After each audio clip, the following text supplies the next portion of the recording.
Bonsoir et bienvenue sur Goodiri Web TV. Aujourd'hui, nous parlons encore de protection des enfants sur Internet sous un autre angle, celui de suivi social et de la justice. Que se passe-t-il quand un enfant est victime de cyberharcèlement, de chantage ou d'exploitation en ligne? Comment l'aider, le suivre, le protéger? Pour en parler, nous recevons M. Cheikh Sidia Mansali, éducateur spécialisé en service à l'AEMO, action éducative en milieu ouvert de Goudiri. Monsieur Mansali, bonjour. Bonjour. Merci d'être là parmi nous. Merci de votre invitation. Et nous vous donnons l'occasion de vous présenter et nous présenter un peu aussi l'AEMO et ce que vous faites dans le département. Merci beaucoup, Monsieur Amadou. L'AEMO est une structure publique qui relève de la direction générale de la protection judiciaire et sociale. Cette direction est une partie intégrante du ministère de la Justice. L'AEMO a une mission principale de la prise en charge des enfants en situation difficile, des enfants en conflit avec la loi, des enfants victimes ou témoins. Donc, en dehors de cette mission principale, l'AEMO a pour mission aussi de protéger les enfants, leurs droits, mais aussi leur accompagnement, surtout les enfants en situation de vulnérabilité au sein de leur famille. Mais aussi une autre mission de l'AEMO en dehors de cette mission principale, c'est une mission de protection. Surtout, je l'ai dit, les enfants vulnérables, les enfants en situation de vulnérabilité. En dehors de ça aussi, l'AEMO a pour mission de mener des enquêtes sociales de protection, des enquêtes de garde d'enfants en cas de conflit conjugal entre époux et épouse. Le juge peut saisir l'AEMO pour mener une enquête pour voir lequel des parents est apte à garder l'enfant. Pour l'intérêt de ce dernier. À côté de ces missions aussi, il y a ce qu'on appelle une mission une enquête de personnalité pour voir déterminer les facteurs de risque pour quelqu'un qui a commis un acte de crime ou de délit. Il y a aussi ce qu'on appelle une mission de protection en dehors de ça, mais aussi ce qu'on appelle une enquête d'adoption. Il y a cette enquête aussi qui relève des missions de l'AEMO parce que des couples qui n'ont pas eu d'enfant peuvent émettre le souhait d'adopter un enfant. Donc tout ça font partie des missions de l'AEMO en dehors de cette mission principale qui est la protection et la prise en charge des enfants en situation de danger, des enfants en conflit avec la loi et des enfants témoins et victimes. Et de l'autre côté aussi, vous êtes là et vous représentez aussi le CDPE au niveau, le CDPE, le comité départemental pour la protection de l'enfant. C'est un comité et vous êtes là aujourd'hui dans cette émission pour eux aussi. Effectivement, l'AEMO aussi, en tant qu'institution, fait partie du CDPE, du comité de protection, départemental de protection de l'enfant, présidé par le préfet de Goudiri. Voilà, c'est dans ce cadre-là que l'AEMO joue un rôle important par rapport à ça, surtout le volet prise en charge de tout ce qu'on vient de dire. Donc, au-delà de, vu que vous avez vraiment un rôle très important au niveau des enfants pour la protection, avec aussi les familles, l'AEMO est-elle déjà saisie pour des situations, par exemple, liées aux risques numériques? Par exemple, surtout aujourd'hui, notre émission porte sur les risques liés au numérique. Le cyberharcèlement, extorsion, prédation en ligne, il y en a beaucoup. Effectivement. Bon, pour le cas de Goudiri, on peut dire que c'est rare. C'est rare, mais pour plusieurs raisons, nous allons y revenir. Mais peut-être pour d'autres agglomérations comme Dakar, Thiès, là c'est fréquent parce que vu le niveau de vue et le niveau d'utilisation de ces outils. Mais pour le cas de Goudiri, j'ai dit que c'est rare. C'est rare, mais ça existe. C'est rare, pourquoi? Parce que d'abord, par méconnaissance de la loi, beaucoup ne savent pas que le cyberharcèlement est un délit qui relève de la loi 2008-11 du 25 janvier 2008. Dans cette loi, il est nettement indiqué à son article 20 des amendes qui vont de 500 000 à 10 millions pour celui qui est coupable de ces faits, mais aussi une peine d'emprisonnement qui va de 1 à 7 ans. Donc, par méconnaissance de cette loi, beaucoup ne savent pas comment faire pour saisir quand ils sont victimes. Ça, c'est un problème, parce que c'est un problème de méconnaissance de la loi. Ils ne sont pas informés. Autre chose, c'est peut-être au milieu familial, il y a beaucoup de choses qui se règlent en famille. Ces choses-là peuvent être une réalité, un facteur bloquant, mais la famille et l'entourage de la victime ne connaissent pas quelle procédure faire afin que l'enfant victime soit rétabli dans ses droits.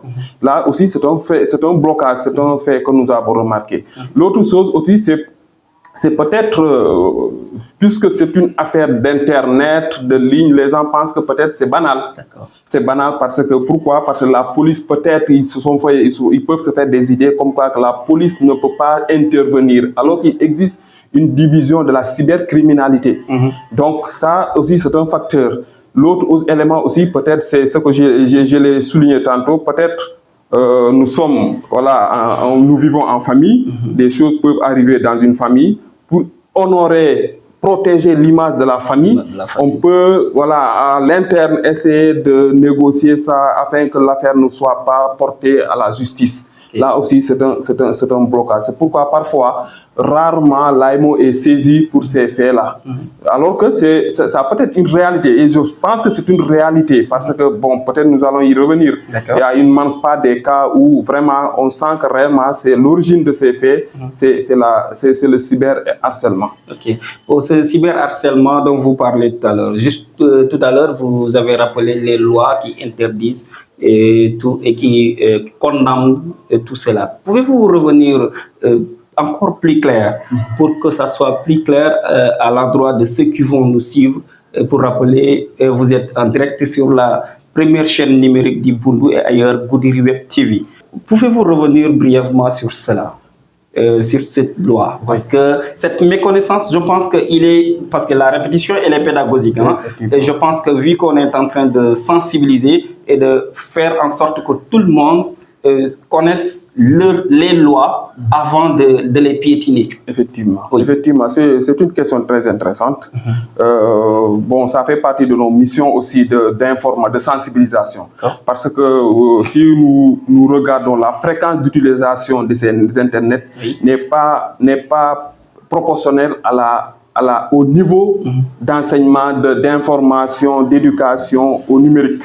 Parce que on peut banalement acheter un téléphone portable, l'Internet, les connexions, remettre ça à nos enfants, sans pour autant accompagner cela avec une sensibilisation. Ce qui fait que beaucoup tombent dans ces erreurs-là. On pense que quand on a notre téléphone portable, on peut filmer n'importe qui, on peut prendre des photos, on peut faire des chantages.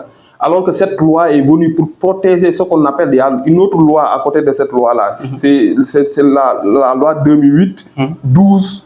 Qui, du 25 janvier, de la même date, 25 janvier 2008, cette loi qui protège les données personnelles. Donc voilà, c'est pour dire que parfois on fait ces choses-là sans pour autant comprendre les dangers qui sont derrière nos actes. Donc c'est pourquoi nous invitons aux gens, surtout la population, surtout les jeunes, de faire très attention à ce qu'ils font de leur téléphone portable. Parce que c'est une loi qui existe. C'est une loi qui existe et les amendes sont lourdes. Donc, sur les données personnelles. Surtout ça. C'est important. C'est important sur les données personnelles parce qu'on ne filme pas n'importe qui. On ne prend pas la photo sur n'importe qui sans son aval. Donc c'est des choses qu'on doit ensemble avec la communauté porter et informer, sensibiliser les jeunes afin qu'ils ne puissent pas tomber dans ces erreurs. Et concrètement, quand un enfant victime de cyberharcèlement ou de chantage vous est confié par un juge, quelle est votre première action sur le terrain? Merci beaucoup. C'est une question très intéressante parce que ça touche même au cœur de notre métier.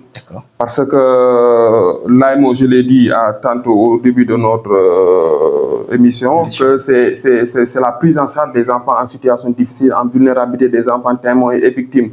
Donc, si un enfant est victime du cyberharcèlement, donc notre intervention se fait à deux niveaux. D'abord, il y a la victime, mais il y a l'auteur. D'abord, pour la victime, si l'enfant est victime, d'abord, ce que l'AEMO fait d'abord, si l'affaire est portée à la connaissance de l'AEMO, c'est d'abord évaluer l'impact psychologique de l'affaire. Psychologiquement, quel est l'état d'esprit de l'enfant? On évalue. Si c'est un enfant qui était vraiment social, qui a une relation sociale dense, et qu'après cette situation, l'enfant s'isole, donc on saura que psychologiquement, il est atteint par ça. Donc on évalue. Il est traumatisé. On évalue. Autre aspect, c'est l'évaluation scolaire. On peut avoir un enfant qui est excellent, qui est performant, mais lorsqu'il est victime de ça, on peut voir ses performances baisser. Donc, en collaboration avec l'école, on peut évaluer et voir est-ce que l'impact de ce phénomène sur ses performances scolaires. Le troisième niveau, c'est au milieu familial. Quel est le rôle de la famille dans tout ça? Est-ce que l'enfant est bien protégé? Est-ce que l'enfant est encadré? Quels sont les facteurs de risque de cette situation? Et si on évalue, on peut ensemble choisir ce qu'on appelle une mesure éducative appropriée pour l'aider à sortir dans cette situation de trauma. D'accord. C'est le premier. L'autre aspect, c'est l'auteur, enfant-auteur. Auteur, si l'auteur est mineur, ça rentre dans notre domaine d'intervention.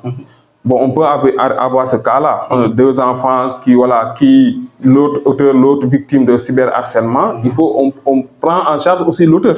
L'auteur, pourquoi? Parce que on évalue aussi lui aussi son environnement social.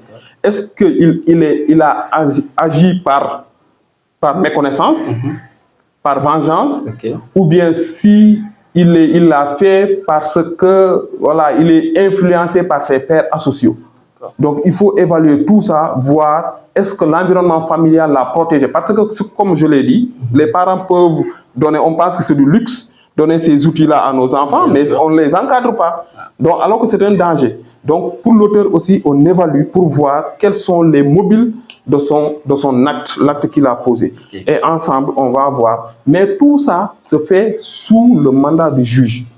Nous agissons sous mandat du juge, du président du tribunal pour enfants. C'est ça. Maintenant aussi, on peut, après, pour élargir un peu le champ d'investigation, pour voir quelle mesure éducative est plus appropriée, on peut aller voir, contacter, discuter avec la famille, discuter avec les pairs, discuter avec l'environnement scolaire pour voir, recueillir les informations afin de pouvoir déterminer les facteurs qui ont poussé cet enfant-là à poser cet acte-là. Et les facteurs qui ont peut-être poussé, mais qui ont exposé la victime à subir ce cyberharcèlement. Et en général, quand vous faites votre boulot, une fois sur le terrain, vous ne rencontrez pas souvent des problèmes? Effectivement, là, c'est des difficultés que nous rencontrons parce que la zone est... Par exemple, Goudiri est une zone rurale, mais vaste. Vaste, bien sûr. Alors, peut-être les moyens ne suivent pas. Parfois, nous avons des difficultés de se déplacer. Goudiri, pour rappel, c'est un vaste département. C'est le département le plus vaste du Sénégal, avec 17 000 km². Merci beaucoup. 15 communes et en plus aussi le département est très enclavé. Et en fait, comment est-ce que vous travaillez? Merci. C'est un peu difficile, mais quand même, on sait que l'État est en train de faire beaucoup d'efforts, surtout avec notre direction, la Direction générale de la protection judiciaire et sociale, pour doter de ces services des moyens. Mais bon, pour le cas de Goudiri, ça reste, peut-être on aura... c'est vrai que le service départemental a été créé il y a 2 ans de cela. Donc, peut-être les moyens... Mais pour vous dire que c'est difficile. C'est difficile pour couvrir toutes ces zones et faire nos suivis correctement. On n'a pas un moyen de déplacement. C'est un problème. Mais aussi, l'autre problème, c'est le local. Donc, nous sommes dans l'ancienne sous-préfecture de Boiguel. Donc, il y a il y a ce qu'on appelle la proximité avec la gendarmerie. Et nous savons que dans la zone et d'autres, peut-être les gens ont une perception, quand on voit la tenue, il y a un rejet ou bien un recul voilà, de ça. Donc, c'est des choses qui arrivent. Donc, c'est pourquoi nous demandons, afin qu'on puisse avoir un local beaucoup plus approprié. L'autre chose, c'est peut-être les bureaux. Donc, les bureaux ne sont pas adaptés afin qu'on puisse prendre ces questions sensibles. Parce que vous pouvez confronter à un usager qui a besoin de confidentialité pour un entretien. Donc, peut-être les bureaux ne sont pas adaptés pour ça. Donc, c'est un plaidoyer qu'on lance en même temps, afin que voilà, ces situations. Et nous espérons que nos autorités sont en train de prendre des mesures afin qu'on puisse changer cela. Voilà, au-delà de ces difficultés, souvent, est-ce que vous rencontrez aussi des difficultés comme le manque de psychologues ou d'infrastructures, comme vous venez de dire tout à l'heure, bon, accompagnement ou bien ce manque de psychologues? Oui, effectivement, ce manquement-là, nous le sentons. Nous le sentons parce qu'il y a de ces cas-là qui nécessitent l'intervention d'un psychologue. Mais parfois, à Goudiri, il y a un manque. Donc, bon, c'est vrai qu'on nous dit qu'il y a quelqu'un qui quitte Tamba pour venir, mais ce n'est pas récurrent. Donc, c'est un problème sérieux que les gens doivent prendre à bras le corps afin qu'on puisse régler ce problème-là. Là, c'est un. L'autre, c'est peut-être la disponibilité des centres d'accueil. Je pense que même dans toute la région, Tamba ne dispose pas de centres d'accueil publics comme nos services extérieurs quand dans d'autres régions. Il y a les centres polyvalents, les centres d'adaptation sociale, les centres de premier accueil. Tamba ne dispose pas de ça. Donc parfois, dans toute la région. Et le centre d'accueil qui se trouve à Bala, c'est différent? Non, c'est différent parce que là, c'est des ONG, c'est le privé. En général, c'est le privé. Maintenant, dans le cadre de la collaboration, on est ensemble, on travaille ensemble avec ces centres-là pour nos cas d'urgence. Afin qu'on puisse, c'est le cas de SOS Village, Enda Tiers-Monde. Parfois, il arrive qu'on ait des cas et qu'on réfère là-bas en attendant, surtout les recherches d'adresse, en attendant de trouver l'adresse exacte de ces parents-là. Donc là aussi, c'est un blocage par rapport à la disponibilité des infrastructures d'accueil public à l'image des autres régions. Parce que Tamba, en réalité, en a besoin. Et l'autre question, c'est par rapport à votre collaboration avec la gendarmerie ou les brigades des mineurs, par exemple. Voilà, comment est-ce que vous travaillez? Là, il y a aussi la cellule cybersécurité DSC. En fait, comment vous travaillez? Ou bien est-ce que vous travaillez ensemble? Oui, on travaille en parfaite collaboration. Parce qu'il y a beaucoup de cas, le signalement se fait à partir par le biais des forces de défense et de sécurité. Vraiment qui abattent un travail excellent par rapport à ça. Il y a beaucoup de cas de signalement, ça vient de là-bas. Donc, ici à Goudiri, comme d'ailleurs, comme d'autres régions, le travail se fait en parfaite collaboration. Donc, il y a des modules, parfois des modules de formation, de renforcement de capacité que nous faisons ensemble avec eux parce qu'ils sont une partie intégrante dans la chaîne de prise en charge, comme ce qu'on appelle les acteurs de prise en charge dans le CDPE. Donc la police, la gendarmerie, comme le cas de Goudiri, c'est la brigade de gendarmerie, et dans le CDPE, parce qu'ils abattent un travail énorme par rapport à ça. Donc pour vous dire que c'est un travail, c'est une collaboration parfaite que nous avons avec eux. Et de nos jours, à l'ère du numérique, parce qu'on entend tellement de noms concernant le numérique, il y a l'intelligence artificielle, il y a ce qu'on appelle le deepfake, il y a la cybersécurité, cyberharcèlement, extorsion en ligne. Tout cela, en fait, comment est-ce que vous gérez ces genres de crises, en fait, surtout dans la sensibilisation, afin que les jeunes ou les enfants et les parents, pour qu'ils puissent prendre conscience qu'il y a un réel danger à l'ère du numérique? Oui, là aussi c'est intéressant parce que pour dire que dans nos missions, il y a ce qu'on appelle le volet sensibilisation. Donc ça rentre dans le cadre de la sensibilisation. Donc c'est un fléau qui existe, qui est réel, qui est là. Et on ne peut pas reculer parce que l'Internet, le téléphone portable a son rôle aussi et a son importance dans notre vie, c'est dans notre quotidien. Donc ce qu'on peut faire d'abord, c'est dans le cadre de la sensibilisation, que ce soit en milieu familial, que ce soit dans le groupe de jeunes, c'est la sensibilisation. Sensibiliser sur les dangers liés à l'utilisation de ces outils-là. Donc, c'est un. Deuxièmement, aussi, la communauté aussi a son rôle à jouer par rapport à ça. Les porteurs de voix. Parce qu'il ne faut pas aussi que la chose soit laissée un peu aux agents de l'État. Parce que aussi nous avons une structuration culturelle qui est là. Il y a ce qu'on appelle sociologiquement, il y a des réalités qui existent. Donc on peut passer par ces canaux-là pour essayer de sensibiliser davantage les jeunes afin qu'on puisse les protéger par rapport à ce fléau-là. D'accord. Bon, en fait, est-ce que vous avez, par exemple, un exemple à donner par rapport à ces dangers? Exemple, si par exemple, vous n'avez pas eu ce genre de problème au niveau de Goudiri, au Sénégal ou quelque part ailleurs, est-ce que vous pouvez donner un exemple, une anecdote ou autre chose comme ça? Oui, effectivement, voilà. Ça existe. Ça. Je disais tantôt que c'est rare. La saisine de l'AEMO par rapport à ça, c'est rare. Mais c'est des cas qui arrivent. C'est des cas qui arrivent dans le département. Il arrive nous avons traité un cas qui est indirectement lié à ça. Parce que, indirectement, pourquoi? Parce que c'est après qu'on a su qu'en réalité, l'origine, c'est le cyberharcèlement. Parce que l'auteur a eu des photos intimes de la fille, a essayé de pousser, il est même passé à l'acte pour avoir des rapports. Parce que c'est un chantage. Voilà. Mais quelque temps après, la fille est tombée dans la main de quelqu'un qui a essayé de reproduire la même chose. Mais là, elle parle de consentement.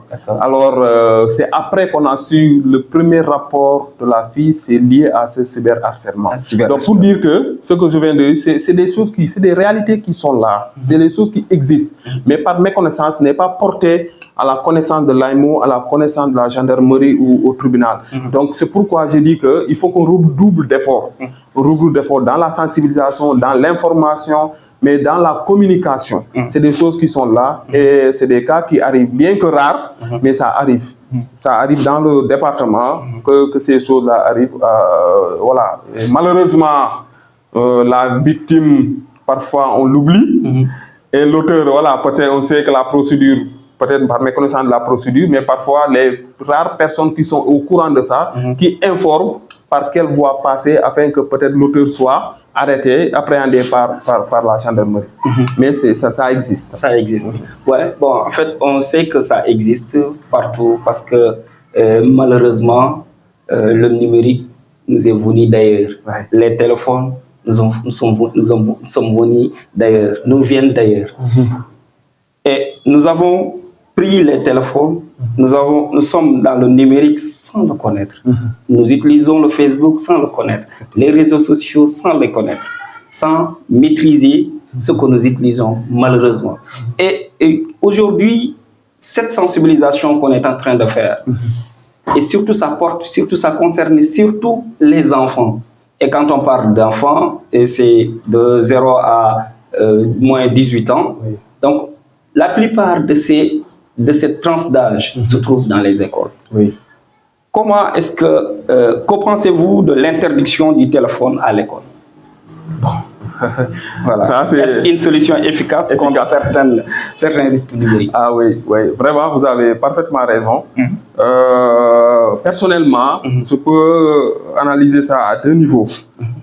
D'abord, un avantage parce que l'environnement scolaire doit être protégé. Pour aider les enfants à apprendre dans de meilleures conditions, il faut leur départir de tout outil qui peut les divertir. Et je pense que le téléphone en fait partie. Bien sûr. Donc, cette mesure a des avantages parce que ça va permettre aux enfants de se concentrer. Parce qu'il y a une étude qui a été faite pour dire que si l'enfant se départit un peu de cet outil, il produit de meilleurs résultats. Donc, pour dire que ça prend beaucoup de temps par rapport à leurs études, un blocage par rapport à leurs études, là c'est un. L'autre avantage, c'est que par rapport à cette mesure, c'est que ça va permettre aussi aux enfants de mieux exprimer leur socialisation. D'habitude, je me rappelle, lorsqu'on était au collège, à la récréation, on parlait du n'importe quoi, on se taquinait, on parlait, voilà, mais actuellement, on discutait, voilà, ça renforce notre socialisation, nos liens sociaux. Mais actuellement, avec le téléphone portable, à la récréation, chacun est dans son coin. Donc, il y a une distanciation entre les enfants. Donc, ça ne favorise pas ce rapport, cette chaleur sociale, humaine, fraternelle entre les élèves. Là, c'est un blocage. L'autre chose, c'est nous sommes à l'ère du numérique, comme vous l'avez dit.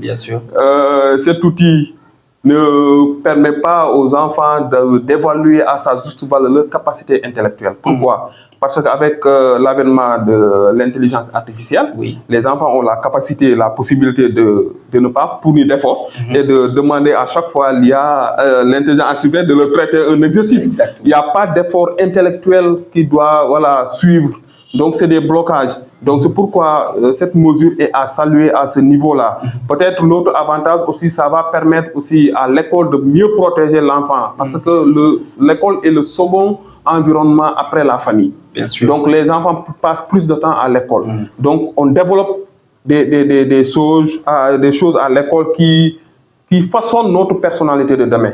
Donc, l'environnement scolaire doit être protégé. Protégé aussi, parce que c'est des mesures qui peuvent aider les enfants à mieux se sentir en sécurité. Parce qu'on ne peut pas prendre des photos n'importe comment. Parce que je vous dis, même les enseignants ne sont pas en sécurité. Parfois, voilà, il y a des enfants à votre insu, ils peuvent prendre des vidéos, des photos, au moment, par inattention. Au moment où même vous êtes en train de dormir, voilà, c'est pour j'ai parlé d'inattention. C'est des choses qui arrivent. Donc, pour protéger tout l'environnement, le corps professoral, le corps éducatif, les enfants, ainsi de suite. Donc, c'est une mesure à saluer. Maintenant, dans toute mesure, il y a des choses des inconvénients. Donc, les inconvénients, c'est pas beaucoup, à mon avis, c'est mon analyse personnelle. Parce que parfois, les parents ont besoin de savoir à quel niveau se trouvent les enfants. Vous quittez chez vous le matin pour aller étudier. Donc, entre-temps, il y a un événement, soit la grève, soit des choses, le blocage, l'embouteillage. Le parent a besoin de situer son enfant pour essayer de se tranquilliser. Donc, le téléphone est un moyen pour faciliter ça. L'autre chose, c'est peut-être les parents, bon, je ne dirais pas totalement les parents, mais aussi l'environnement aussi.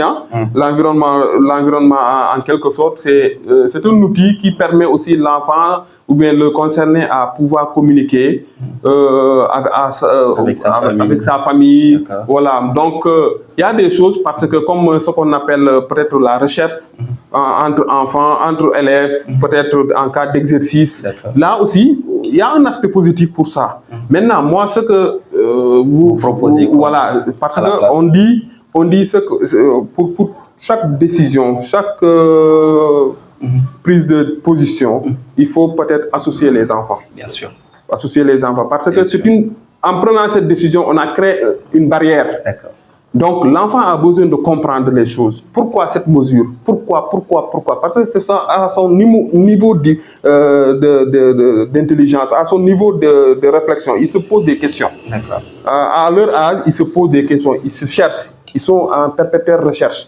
Maintenant, on dit que cette mesure, leur faire comprendre que cette mesure n'est pas une mesure contre vous, mais c'est une mesure pour vous.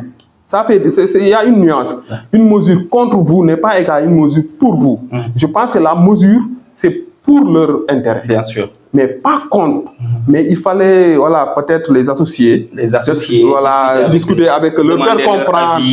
Leur faire comprendre que cette mesure, c'est pour votre bien-être, votre parcours et pour essayer de vous mettre dans de bonnes conditions d'enseignement. Donc peut-être parfois c'est des erreurs qui arrivent. Je ne dis pas que cette mesure-là n'a pas pris en compte ça, mais pour dire que dans toute mesure, que ce soit en famille, dans la société, à l'école, parfois on prend des mesures sans pour associer l'enfant. Donc associer l'enfant, c'est pour lui donner donner son droit, il comprend. Et aussi donner son avis. Il peut donner son avis par rapport à la mesure afin qu'il puisse comprendre qu'en réalité, cette mesure-là n'est pas une barrière contre ma personne, contre mon avenir, mais une barrière pour mon avenir. Exactement. Avec tout ce qu'on est en train de discuter, avec toute cette importance et tous les dangers déjà qui se trouve actuellement sur le numérique. Bon, du point de vue de l'AEMO, les parents de Goudiri sont-ils suffisamment conscients des dangers numériques qui menacent leurs enfants?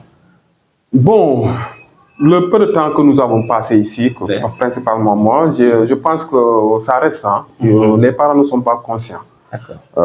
Donc, nous avons créé un club, pour vous dire un exemple, un club AEMO. Mais je dis que la majorité des enfants, la majorité n'a pas de téléphone. C'est les numéros que nous avons enregistrés, c'est les numéros de leurs parents. Donc, pour dire que les enfants de Goudiri, la quasi-totalité, utilisent le téléphone de leurs parents. Donc, or, le parent n'a pas assez d'informations pour mesurer le danger que l'enfant, au moment où il utilise le téléphone, quels sont les risques sur lesquels, les risques auxquels il est exposé. Donc, c'est pour dire que les enfants utilisent le téléphone de leurs parents. Mais par contre, les parents ne sont pas assez suffisamment informés pour protéger davantage les enfants. Parce que c'est un bien, c'est un mal nécessaire.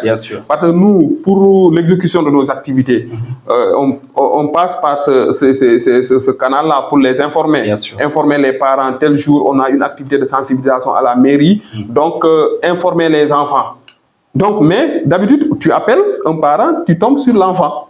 Donc tu dis que c'est l'enfant qui utilise le téléphone de son... Donc l'enfant est en train de jouer avec le téléphone. Voilà, de ses parents. Voilà. Or, maman n'a pas mesuré toutes les conséquences de l'utilisation de ce téléphone-là. Vous avez vu?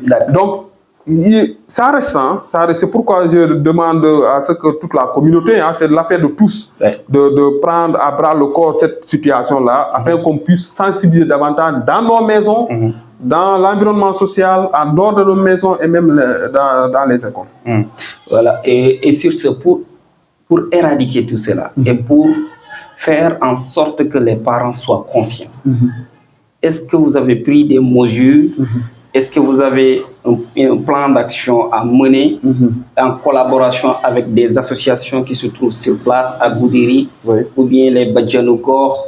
Bon, parce qu'il y a une communauté qui est bien organisée, il y a les délégués de quartier, les Badjanoukor, les associations et ainsi aussi que les ASC. Bon, les ASC de Goudiri, la plupart du temps, c'est le foot. Le reste, mais quand même, comment les impliquer? Oui, je crois que c'est un travail à faire. Mais je pense que dans l'ensemble, tout le monde est impliqué. D'où l'importance même de cette émission. Donc, c'est dans le cadre du CDPE.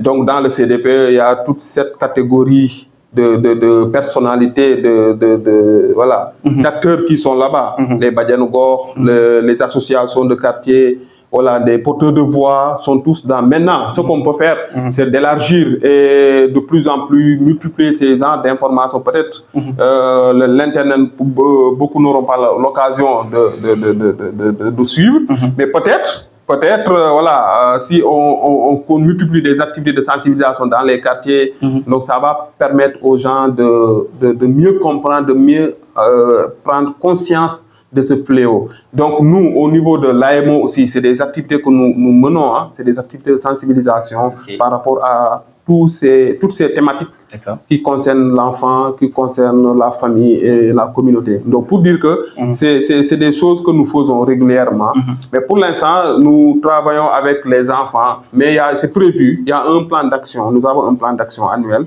dans lequel il est prévu des activités pour les mineurs, des activités pour la famille, des activités pour la communauté. Voilà, donc c'est prévu. Et le CDPE aussi est là pour renforcer dans ce cadre-là, pour cette sensibilisation-là. Et bientôt, nous allons venir au terme de cette émission. Pour finir, quel message essentiel voulez-vous faire passer à l'endroit des enfants, aux parents et à la communauté de Goudiri? Oui, un message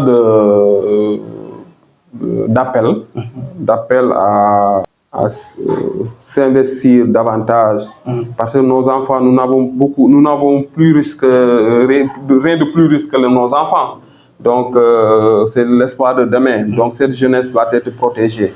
Donc, l'AEMO est là pour ça. Peut-être, je l'avais dit au début de l'émission, par méconnaissance des missions de l'AEMO, peut-être il y a beaucoup de choses qui se passent et l'AEMO n'est pas au courant.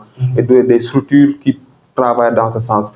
Donc nous appelons la population de Goudiri à voir l'AEMO comme leur partenaire, une structure étatique qui est là pour le bien-être des enfants, leur prise en charge, leur accompagnement. Donc en collaboration avec d'autres structures, il y a des choses qui sont proposées. Par exemple, je prends le cas du centre de formation. Si nous avons un cas de décrochage précoce et on sait que cet enfant n'a pas envie de continuer ses études, par la collaboration, le centre est là pour très tôt commencer un apprentissage professionnel.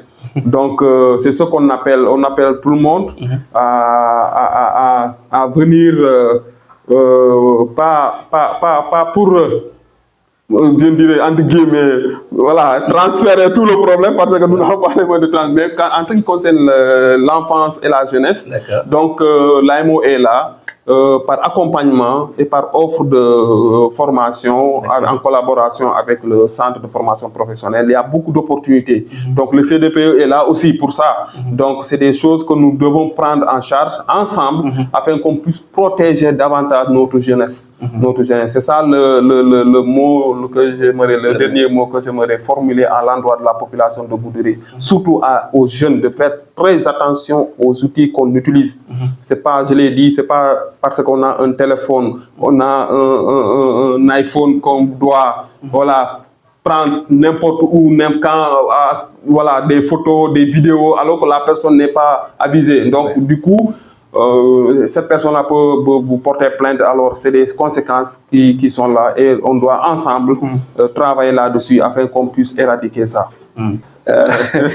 Merci beaucoup sur ce. Nous disons merci, M. Mansali, pour ces éclairages précieux. Ce qu'il faut retenir, derrière chaque signalement, il y a une équipe de terrain comme l'AEMO qui peut intervenir. Mais pour cela, il faut que les enfants et les parents parlent. Il faut que les enfants et les parents parlent. Qu'ils appellent, qu'ils n'aient pas honte. Il y a déjà un numéro vert que l'on devrait appeler en cas d'alerte. Les numéros restent les mêmes. C'est le numéro que l'on appelle Guindi.